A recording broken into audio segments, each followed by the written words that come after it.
Bonjour à toutes et à tous et bienvenue sur le plateau de la matinale de ce vendredi 13 octobre 2023, dernier jour de la semaine avant le week-end. Courage, on y est presque. Nous sommes ensemble jusqu'à 9h, comme tous les matins d'ailleurs à partir de 7h. Le point sur les titres, sur ce qui nous attend durant cette matinale. Il sera question des grèves, plusieurs syndicats appellent à manifester. Mobilisation en Vendée comme un peu partout en France. Les médecins généralistes se joignent au mouvement. Les 44 candidats officiels pour le Vendée Globe sont connus. Nous y reviendrons. Et le 42e congrès de l'ANEL s'est ouvert ce mercredi soir à Lorient. Nous y étions. Sachez qu'en basket, le RVBC s'est imposé hier soir face aux Polonaises d'Arka Gdynia. C'était en Euroleague. À retrouver en deuxième partie de cette édition le plus info, l'agenda du week-end. Et puis l'extrait du jour, aujourd'hui c'est un extrait donc de Comme toujours. Il y aura le jeu aussi avec des boîtes de sardines à remporter. C'est la dernière chance, dernier indice à retrouver dans quelques instants. C'est avec notre partenaire, la Perle des Dieux, basée à Saint-Gilles-Croix-de-Vie. Quelques mots de la météo avant tout ça. Un peu de soleil, mais surtout des nuages ce matin. Le voile est assez nuageux, laissant peu de place aux éclaircies. Et plus on ira vers le sud-est du département, néanmoins, mieux ce sera. Pour ce qui est des températures, en ce début de journée, on compte 18 degrés à l'est, 19 à l'ouest. Un front chaud gagne les îles vendéennes. Cet après-midi, les nuages couvrent le ciel et des pluies pourraient s'inviter par endroits en fin de journée. Pour les maxis côté Mercure, il faut compter 26 dans les terres, 24 sur le littoral. Un mot des marées pour ce 13 octobre. La prochaine basse mer, ce n'est dans pas longtemps, 10h45. La suivante est dans la soirée, 22h08. La pleine mer est prévue tout à l'heure en fin d'après-midi à 16h53, coefficient de 77 à 81. Pour les marchés, eh bien, le moins qu'on puisse dire, c'est qu'il y a du choix. La carte est assez complète. On a Saint-Denis, la Chevasse, Moutier-les-Moufets ou encore les Épaisses. Si ça fait trop loin et que vous êtes plus à l'ouest du département, rendez-vous à Saint-Hilaire-de-Riez, l'île d'Olonne, les Sables d'Olonne et plus au sud, Longeville-sur-Mer. Nous sommes le vendredi 13 octobre 2023. Et le 13 octobre, nous souhaitons bonne fête aux Faust et aux Géraud.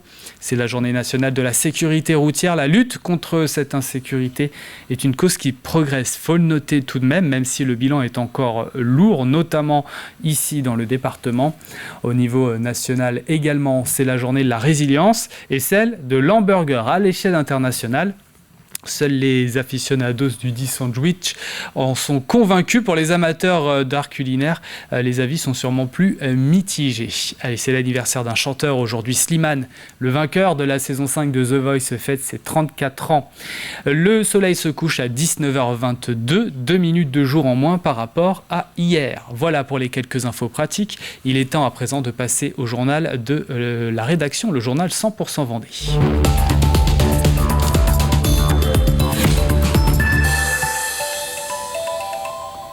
Augmentation des salaires, réforme des retraites ou encore transition écologique. Les revendications sont multiples. Mobilisation nationale lancée aujourd'hui, vendredi, par de nombreux syndicats.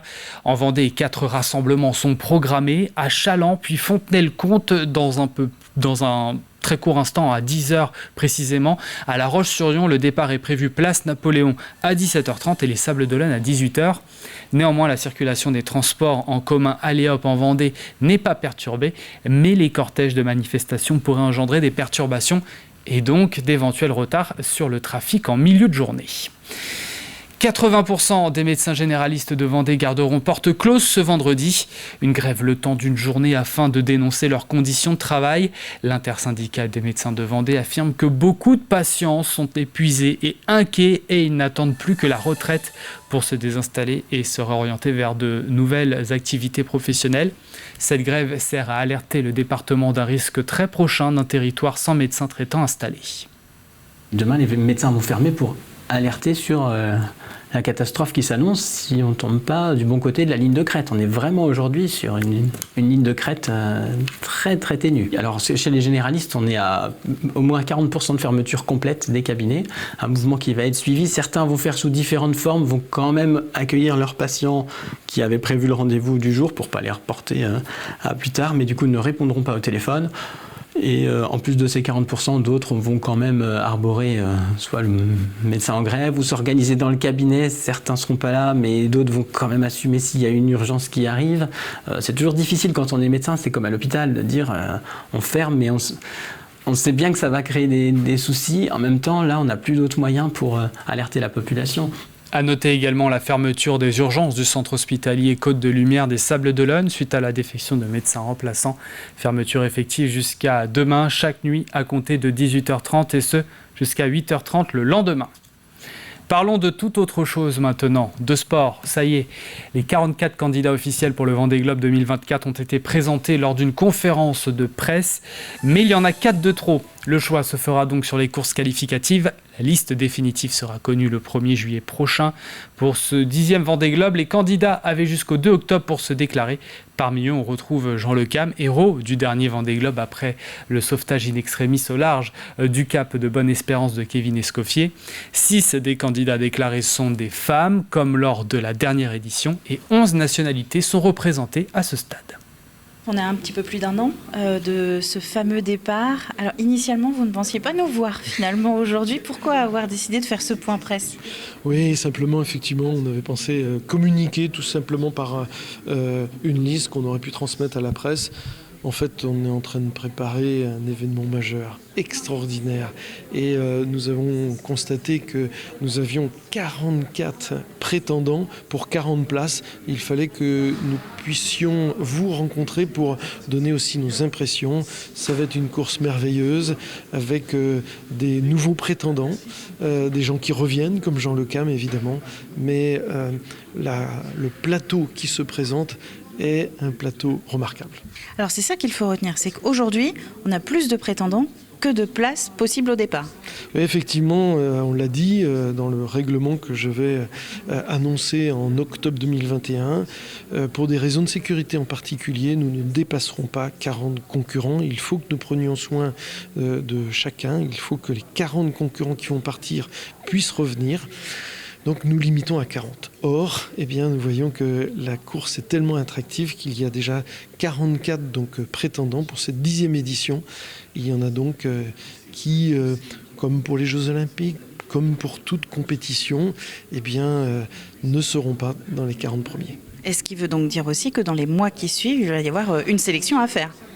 Oui, tout à fait. Dans le règlement, ce que l'on a prévu, c'est que chaque prétendant doit faire des courses. 2 courses qualificatives, une en 2023 et une en 2024 au minimum.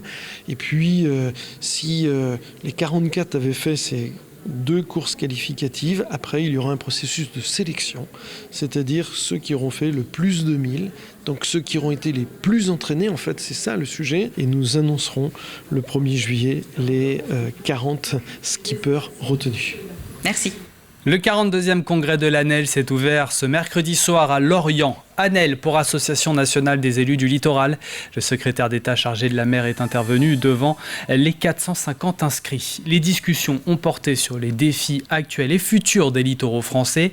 Les résolutions prises lors de ce congrès guideront sans nul doute les politiques littorales de la France dans les prochaines années. Thème de cette année, France Littoral 2100. Et à la tête de l'association depuis l'an dernier, c'est le maire des Sables-d'Olonne, Yannick Moreau.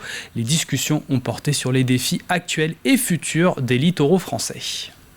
On doit conjuguer, essayer de concilier, tenir les 2 bouts de la chaîne entre les urgences du présent, par exemple les difficultés d'accès au logement sur le littoral et dans toutes les communes littorales de tous les littoraux de France, en Guyane, à Mayotte, dans les Antilles, en Corse ou sur le littoral atlantique, mais aussi tracer des perspectives d'avenir pour qu'on puisse toujours continuer à vivre. Vous savez, il y a 8 millions de Français qui vivent sur le littoral.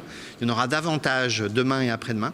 Et l'idée, c'est de préparer la possibilité de continuer à faire vivre nos littoraux et pas simplement de reculer face à la mer. L'aéroclub Luçonnais et Alidor ont invité une quinzaine de personnes de l'accueil de jour, la plaine de Luçon, à venir faire leur baptême de l'air. En situation de handicap moteur ou déficient intellectuel, tous ont pu profiter de ces vols découvertes Andy Flying. Sur place, les adhérents du club ULM Luçonnais se sont mobilisés et relayés pour que les participants vivent des instants inoubliables. Sujet qui nous est proposé par Cyril Guillet. Non, regarde, lève ta jambe. Voilà, on va mettre voilà. Si pour quelques-uns, l'installation dans le cockpit a nécessité un peu d'aide, une fois dans l'appareil, il ne leur restait plus qu'à en profiter et en prendre plein les yeux. C'était beau, c'était bien, c'était joli d'en haut. On repartirait bien. Handicapés moteurs ou déficients intellectuels, ce matin-là, ils étaient une quinzaine à prendre leur envol pour la première fois. J'ai fait les Guillaume-sur-Mer, La Faute, Trièze et Luçon. Donc nous, on aime se dire que l'impossible est possible. On a beau être en situation de handicap, on a beau avoir des difficultés, de pouvoir les dépasser, c'est une force encore en plus que chacun d'entre eux peut obtenir. Sur l'aérodrome des Guiffettes, le ballet des appareils s'est enchaîné toute la matinée. Réalisé avec le soutien du comité régional ULM des Pays de la Loire, ces journées de vol découverte handi-flying font partie de ces missions. On a pour fonction d'organiser des journées événementielles, comme ça en s'appuyant sur des structures locales pour faire des journées en direction de différents axes qui sont les femmes, les jeunes, les handicapés, le sport et la sécurité. Je pense que ça leur fait plaisir et la ville aussi nous a soutenus pour cette manifestation et je pense que c'était agréable pour nous et pour eux. Et en effet, une fois le plancher des vaches retrouvé, les avis étaient unanimes. Super sensation, super paysage. J'étais très contente, j'avais déjà pris l'hélicoptère mais jamais l'avion, donc là c'était une toute première fois, donc prête à recommencer s'il le faut. De son côté, Marie a pu s'installer à bord de cet hydravion et prendre les commandes de l'appareil. On a fait une première leçon, montée, descente, un tout petit virage, c'est elle qui l'a fait et elle s'est très bien débrouillée. Pour moi, c'est encore plus important. J'ai une polio à l'âge de 6 mois, donc j'ai un petit mollet tout maigre, donc j'étais un peu handicapé de mon côté. La vie a fait que j'ai eu la possibilité, malgré tout, d'être pilote de ligne. Et donc, j'ai toujours en tête la possibilité que nous tous, un jour, on se retrouve en fauteuil roulant, sur un accident de voiture, sur un pépin, une maladie, quelque chose. Donc, on est de la même famille, finalement. Tout au long de la journée, les résidents de l'accueil de jour de Luçon ont fait le plein de sensations. Ils rentreront fiers d'avoir relevé ce défi, des images plein la tête.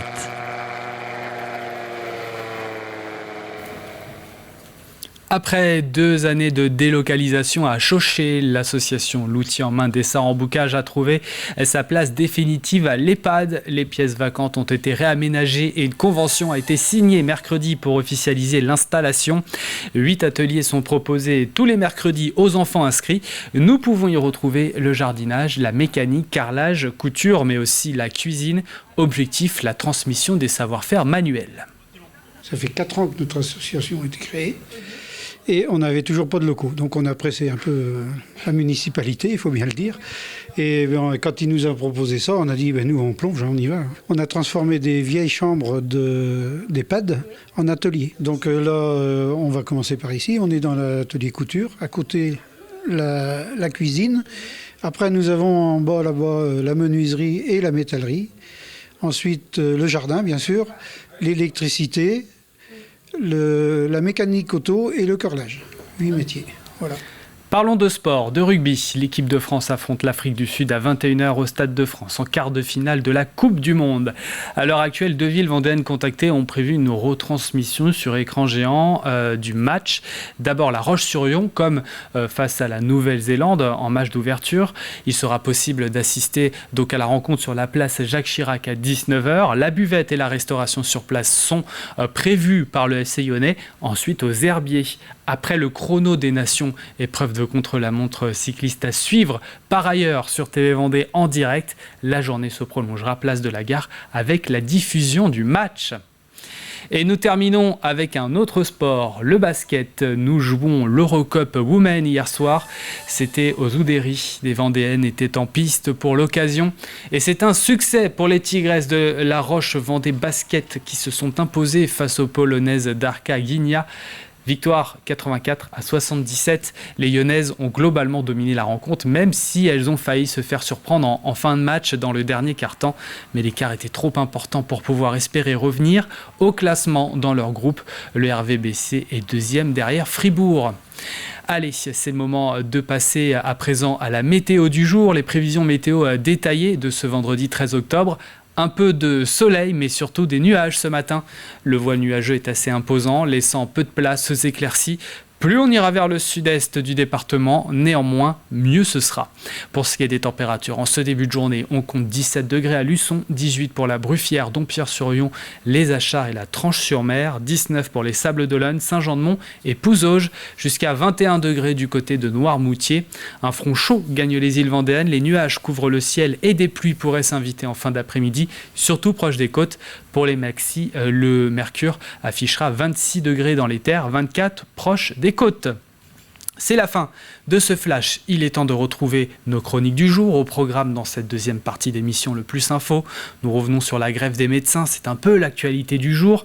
À voir également l'agenda du week-end, le programme à retrouver en cette fin de semaine. L'extrait, c'est comme toujours, émission à suivre sur TV Vendée.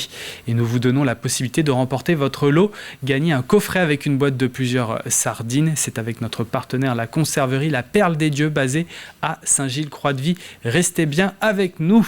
Allez, c'est parti pour le Plus Info.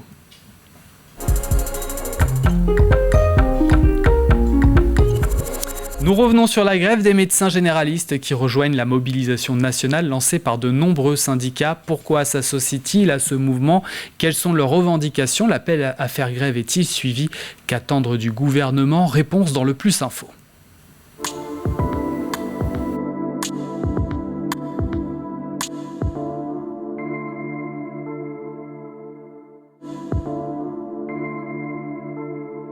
C'était logique que les médecins généralistes puissent s'associer à ce mouvement, bien au-delà des généralistes bien sûr, puisqu'on voit la dégradation de l'offre de soins dans l'hôpital public, dans l'hôpital même en général, puisque que ce soit public ou privé, c'est difficile d'avoir des rendez-vous. Les fermetures d'urgence en Vendée, on commence à être habitués malheureusement. Tout se tient, le système global est en dégradation, et demain les médecins vont fermer pour alerter sur la catastrophe qui s'annonce si on ne tombe pas du bon côté de la ligne de crête. On est vraiment aujourd'hui sur une ligne de crête très très ténue. On est à au moins 40% de fermeture complète des cabinets, un mouvement qui va être suivi. Certains vont faire sous différentes formes, vont quand même accueillir leurs patients qui avaient prévu le rendez-vous du jour pour ne pas les reporter à plus tard, mais du coup ne répondront pas au téléphone. Et en plus de ces 40%, d'autres vont quand même arborer soit le médecin en grève ou s'organiser dans le cabinet. Certains ne seront pas là, mais d'autres vont quand même assumer s'il y a une urgence qui arrive. C'est toujours difficile quand on est médecin, c'est comme à l'hôpital, de dire on ferme, mais on sait bien que ça va créer des soucis. En même temps, là, on n'a plus d'autres moyens pour alerter la population. Si on veut garder un système solidaire, un remboursement sécu, aujourd'hui, il faut vraiment orienter le système de santé dans ce sens-là. Sinon, c'est, comme vous avez vu pour les dentistes, une baisse du remboursement par la sécu, une augmentation de la prise en charge par les assurances complémentaires, les mutuelles, les groupes privés. Et c'est un choix de société. Est-ce que du coup on veut arriver sur un système privé où vous cotisez en fonction de vos besoins de santé, c'est-à-dire plus vous êtes malade, plus vous payez, ou bien est-ce que vous voulez qu'on mette les moyens sur le système de santé solidaire, une sécu, ou à l'inverse, on cotise selon ses besoins, on cotise selon ses moyens, et on reçoit selon ses besoins. Déjà consolider les soignants qui sont là. Rassurer sur ceux qui sont là. Rouvrir des négociations conventionnelles, c'est le plus urgent. Remontrer le pacte que veut l'État avec ses soignants. Donc pour nous les médecins de ville, c'est une négociation conventionnelle avec des moyens, pas un simulacre de moyens où la moitié va pour financer le numérique en santé. Ce qu'on veut, c'est des moyens pour pouvoir voir les gens, accueillir, et qu'on ait vraiment un médecin traitant par patient. On a 10% des gens qui n'ont pas de médecin traitant, c'est inacceptable. Enfin, pour les soignants, les médecins humains qu'on est, c'est un crève-cœur de refuser des gens. Est-ce que c'est ça qu'on veut comme système de santé en France? C'est pour ça que les généralistes traitants disent « Banco, on ferme, vous allez voir ce qui va se passer s'il n'y a plus de généralistes ouverts ». Voilà pour le Plus Info du jour consacré aujourd'hui sur la grève des médecins généralistes. Je rappelle que plusieurs mouvements sont prévus aujourd'hui un peu partout en Vendée. Nous y reviendrons dans nos prochaines éditions. Je vous propose d'ouvrir à présent votre agenda et de faire le point sur le programme du week-end.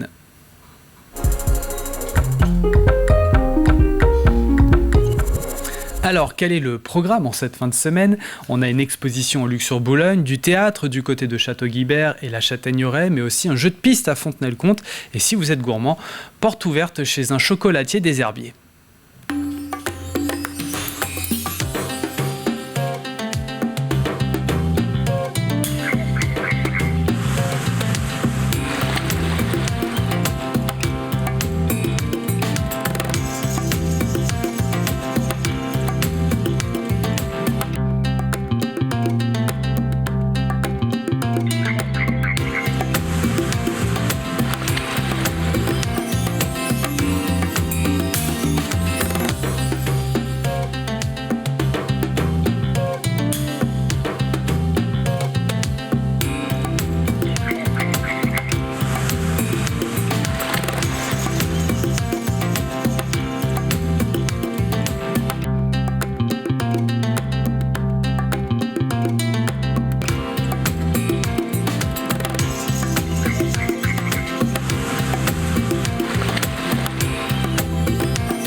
Et il y en a pour tout le monde, le choix est varié en Vendée ce week-end. Avant de vous donner le 5e et dernier indice du jeu de la semaine, voici l'extrait du jour.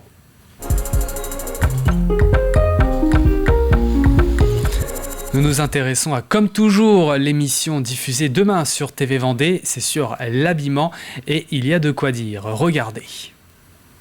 Un passionné à corps et acrylique des trésors de l'humanité, des trésors de collectage. C'est Jean-Pierre Bertrand d'Art Expo. Sur l'habillement, les vêtements, vous avez matière ? Oui, parce que c'est quand même une activité qui, dans chaque commune, avait une importance. Et je dois même dire que on sous-estime le nombre de personnes qui ont été formées à la couture. Quasiment dans toutes les familles, une famille où il y a plusieurs filles, il y en avait une qui était couturière. Et les tailleurs d'habits, il y en avait dans au moins 2 ou 3 ou 4 par commune, chef-lieu de canton. Et dans les petites communes, il y en avait aussi. C'était énorme le nombre de gens. Par contre, effectivement, les vêtements, c'est pas ce qu'on connaît aujourd'hui. On n'allait pas dans une boutique acheter les vêtements. On faisait les vêtements chez soi ou chez le tailleur. Je vois que ça fait réagir Marc. Oui, tout à fait, parce que dans les années 50-60, je viens de retéléphoner pour avoir les chiffres, on comptait en France entre 5 000 et 6 000 tailleurs. D'accord. Aujourd'hui, dans l'esprit de ce que fait Monsieur Zampino, que j'ai découvert sur votre télévision, sur votre chaîne, dans Les Passionnés, il y a 2 ans et demi, et ce qui m'a permis d'aller le rencontrer et de travailler main dans la main avec lui depuis, pour essayer de lui trouver, je vous le dirai, un successeur, eh bien, il ne serait plus qu'une vingtaine en France. C'est donc un métier en péril. J'ai écrit au ministère de la Culture, puisqu'en fait, c'est un métier maintenant dit un métier d'art. Un métier d'art, oui. Qui dépend un petit peu du ministère de la Culture. Et l'autre jour, je téléphone donc à l'Institut national des métiers d'art. J'expose à la dame mes propos, la raison pour laquelle je l'appelais. Je lui dis, mais madame, j'essaye d'aider un maître tailleur. Je dis tout de suite, un maître tailleur de pierre ? non, de vêtements. De vêtements. Ah bon, c'est révélateur. Oui, c'était très révélateur. Et c'est à retrouver demain donc sur TV Vendée, mais aussi sur notre site internet. Nous arrivons à la fin de cette édition, mais avant de nous quitter, nous passons au jeu de la semaine. Restez attentifs.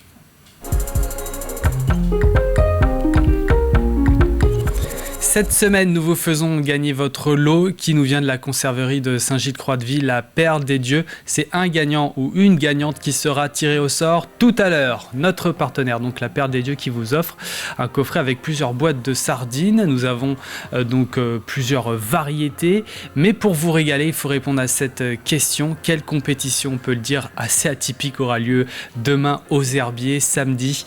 Vous pouvez donc vous aider des images. Mais voici le 5e et dernier indice. Donc je vous le disais, c'est la dernière chance. Il faut savoir se déplacer avec un manche à balai entre les cuisses. Voilà, pour jouer, c'est sur tvvendée.fr. Je rappelle encore une fois que le tirage au sort est tout à l'heure en milieu de journée. À peu près, bonne chance à toutes et à tous. Voilà pour la matinale de ce 13 octobre. L'info revient à 12h30 sur TV Vendée. Excellente journée à tous.